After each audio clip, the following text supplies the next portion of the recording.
the 16th century French ambassador to Portugal who introduced the tobacco plant to France. And from his name, Nicot, we developed the word nicotine. And one of the hardest things about learning words is learning to pronounce them correctly. And this happens when somebody, and I'm a case in point, reads very widely and has a very wide reading vocabulary, but may not have the occasion to use those words in speech. So I use my words very often when I'm writing, but I very rarely have a conversation with a lot of these words because words like quixotic, which you know I love, it doesn't really come up that much in conversation. I can't say to people, boy, you're really quixotic. So I may not be pronouncing it correctly because I may never have heard it ever used. Sometimes you misuse the word because you've never heard it pronounced, so you're mispronouncing it yourself. And in that case, what you've got to do is get the correct pronunciation. Because if you can't say them correctly, you're less likely to use them, and when you do use them, you're less likely to use them correctly.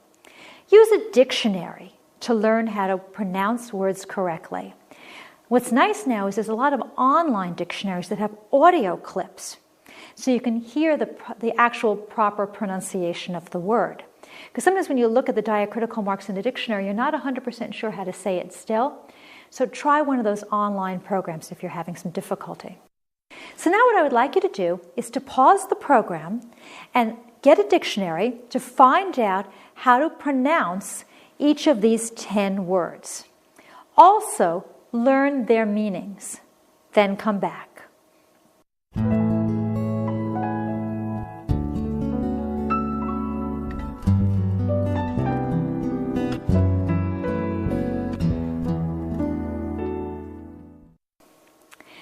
The first one is Amish. They are a group of Mennonite farmers who live in various places around the country, primarily in the Pennsylvania area. And that first, the A, is not Amish, it's Amish. Number 2, it looks like toupee, but it's really toupee because it comes from the French. A toupee is a man's hairpiece designed to cover up baldness. Number 3 is also French, and it's pronounced dénouement. It's a French pronunciation, dénouement. And that is the end part of a plot when the action is resolved. Awry, like awry, is when something doesn't go quite as we planned. It goes a little bit off course. Aplomb is to deal with things with dignity without losing your composure. Number 6, a syllogism is a type of logical argument. Nuclear can refer to united families. It can refer to atomic weapons. It refers to atomic power as well. Eccentricity. I love that word. I love the sound of that word. Eccentricity is a sort of cool way of saying that somebody is a little bit odd and strange. It sounds better than saying you're really weird. You can say you're sort of eccentric, or you have many eccentricities. Omnipotent means all powerful, and you can figure that one out by taking a look at its parts. Omni means all, potent means power. So omnipotent means all powerful. And chaos, which is often misspelled with a K, means utter and complete disarray. If something is in chaos, it is completely ill-arranged. It has totally fallen apart. In addition, you can learn synonyms and antonyms for words. This is a great way to greatly enlarge your vocabulary. But even more important than learning more synonyms and antonyms, when you know them, you can express yourself with greater clarity and greater precision. And that's what really matters. So you use exactly the word that you want. Synonyms, as we mentioned earlier, are words that mean the same, synonym, same, or nearly the same as other words. Antonyms are words that mean the opposite or nearly the opposite of other words. One of the greatest strengths of English is that we have so many synonyms and antonyms. And that allows us to get precisely the shade of meaning that we want so we can convey exactly what we mean. This is especially important when you're doing electronic communication, because as I'm speaking to you now, in addition to my words, you have my expressions, you have my gestures, you have my body language, and you can figure out what I mean. But when you're keyboarding something in cyberspace, you may be misunderstood if you're using a word with a slightly different shade of meaning than the one that you want. So if you don't have that precise synonym, your reader may misunderstand your message, and you won't communicate clearly. So you want to be able to have a lot of synonyms and a lot of antonyms at your disposal. There are books of synonyms and antonyms that you can get, and there are online programs built into your computer that have synonyms and antonyms. But if you use one of those programs or if you use one of those books, don't just click on the word that you think sounds good. Make sure that you look up the word in the dictionary and you understand exactly what its shade of meaning is. Because just because it sounds good and it fits with the other words doesn't mean that it conveys the exact meaning that you want. Many of my students just look for synonyms and antonyms because they want their writing to sound interesting, but in effect, what they're doing is they're not communicating their message clearly. So now what I would like you to do is to pause the program and write at least one synonym and one antonym for each word. I know you can get more than one for each because each of these has a lot of synonyms and antonyms. If you have a chance, try to figure out their shades of meaning as well, and then come back.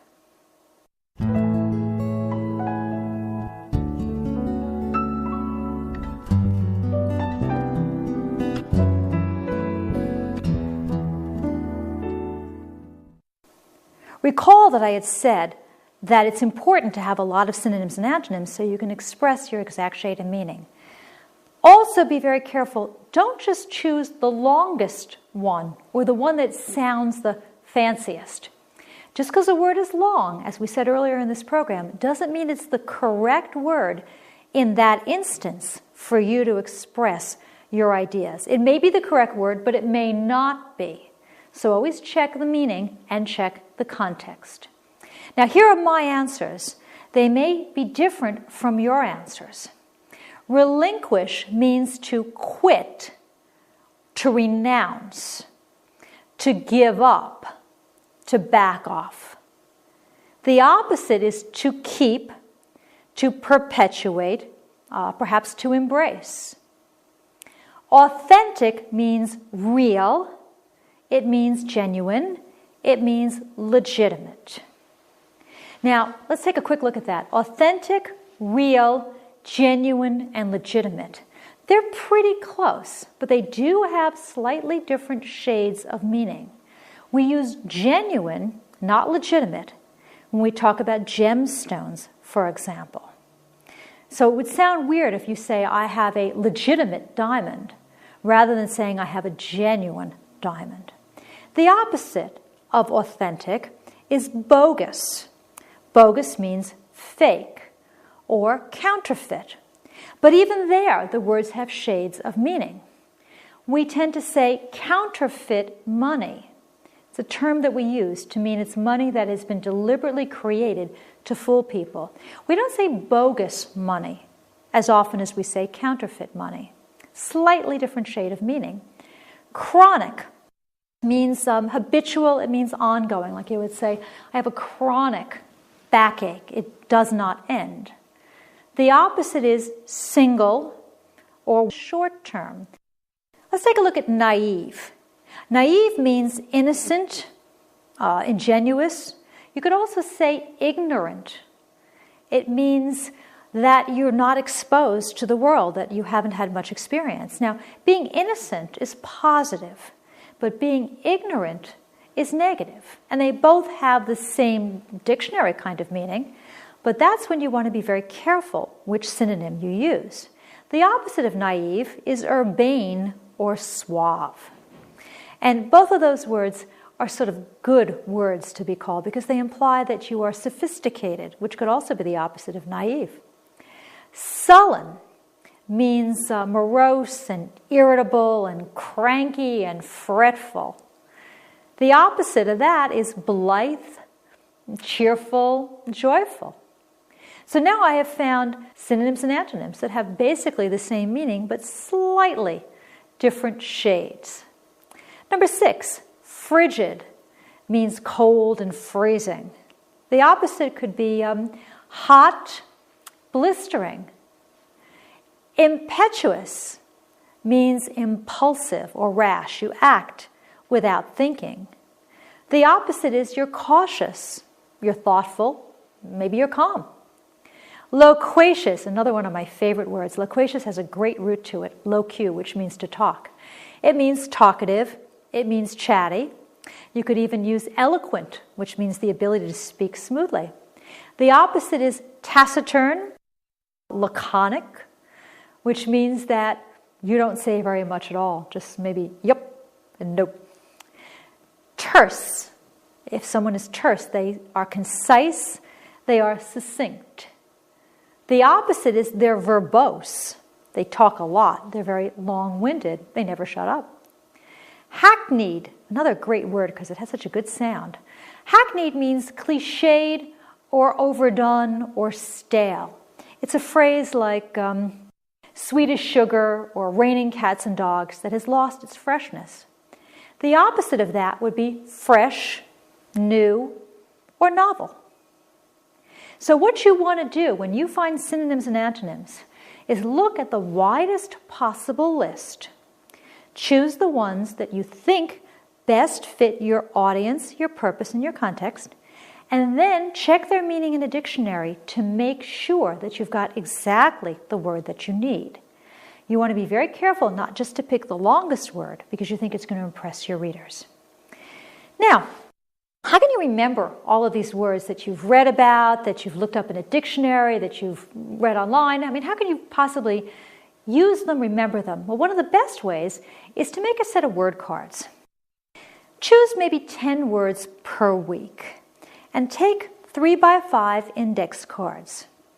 Write the new word on the front, and on the back, write the word's meaning and write a sentence that uses the word so you know what part of speech it is. Keep the cards with you and study them whenever you have a few moments. You could study them at the kitchen table during breakfast. You could study them when you take the bus to school. You could study them when you're waiting online at the bank or in the dentist office. Just take them out and just read them over for maybe a minute or two at a time. Because if you don't use the words, you're going to lose them. When I was in school, I took French, German, and Spanish.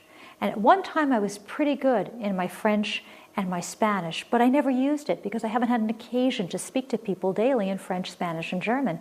So I've lost a lot of my language, and I'm sad about that because I wish I had kept it. If you want to retain your new vocabulary, you've got to keep using it. You've got to use it perhaps when you speak to people. You've got to use it in your writing. And if you don't have those opportunities, the word cards are a great way to help you remember those words and make them part of your everyday vocabulary. As you learn those 10 words, make 10 new cards and rotate the cards frequently so you review the old words and you use the new words. You don't want to be walking around, with 200 cards. So pick 10, pick 15, and keep those in your pocket. And you'll find that the words will stay with you longer because of repetition. So what I would like you to do now is to pause the program and make word cards for each of these useful words. Remember, you're going to write the word on the front, you're going to write the definition on the back, and then a sentence that uses the word. Use the cards to learn the words.